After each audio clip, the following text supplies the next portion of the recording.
So here we are on the course homepage as an instructor, and we'll just re-familiarize ourselves with a few of the key elements. The bulletin board here on the right is basically a message board for everyone in the course to share general information. There'll be some course data here in the middle and student data here on the left. And on the top here, you see some general information. You have the course name and the course challenge and the dates of the course over here on the left-hand side. The users menu, of course, gives you all of the users in this particular course. The connect page is where you can have kind of a clearinghouse of all the messages that have been sent thus far as an instructor to and from everyone, whether that be on chats, whether that be on feedback, or whether that be private messages. Our settings tab at the top is a place where you entered the course basics and also the course details to help share more information about this course to help users sign up and understand the basic components. But the main page you'll want to work with is on the learning plan here, what we call the course homepage. And the two main elements that instructors will use the most, the Learn from Others table. In this case, we have an ongoing course, so there are already users in this course, and you can see they've already completed some of these tasks.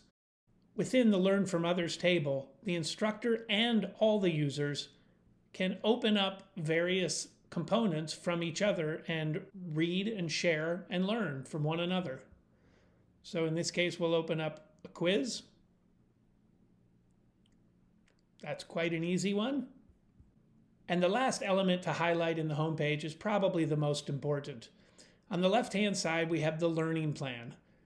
In this particular course, there's 3 sections that have been created. We could create a 4th, or we can add components within each of those sections. So let's add a new component here. You can see that section 2 already includes a number of components. And by adding a new component, as you may remember, they come in 3 shapes and sizes. We have readies, and these are various components you can add in which users will simply have to digest information.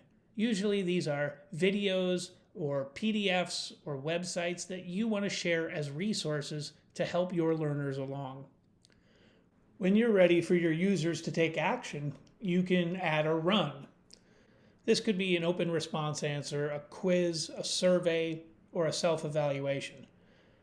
And a run can either be a comprehension exercise, or it can be where users start to share their ideas and solutions with the rest of the group.